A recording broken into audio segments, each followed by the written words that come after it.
Hi guys, Assalamu alaikum. Welcome back to my kitchen, and in this episode of Iftar Cooking, we're going to be making stuffed chocolates. I don't know, chocolate surprise. Anyway, we're going to be using melted chocolate, granite paste, tahini paste, we have cornflakes, we have pecans, we have granotes, and for the dates we're using two types of dates and date syrup as well. Let's go.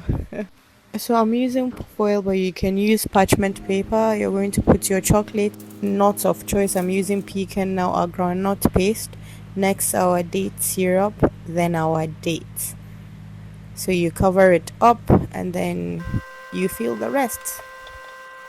So for the next one, I'm doing the same thing, same base, which is dates, but I'm using cornflakes for the crunch. Now we're going to add our syrup and then we're going to cover up.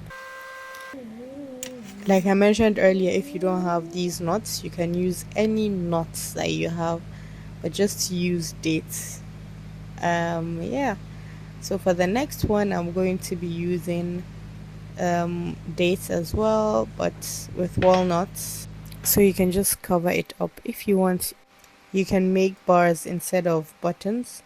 And your chocolates, you can use any chocolate, baking chocolate, or so this one I'm using peanuts, dates, and Yaji. Yes, you heard that right. And this one I'm using bananas. You can use dried fruits like I mentioned earlier. So yeah, that is it. For this I'm going to just drizzle some tahini sauce, and this I'm going to just decorate with toppings. You can actually just leave it like that if you want it to be a surprise. Now we're going to pop it into the freezer and allow it to harden. And there you have it. After a few minutes in the freezer, we have our Snickers. You can call it that. Snickers or Mars or whatever you want to call it. It's just chocolates, stuffed chocolates. I hope you guys try this. Happy iftar. Bye bye.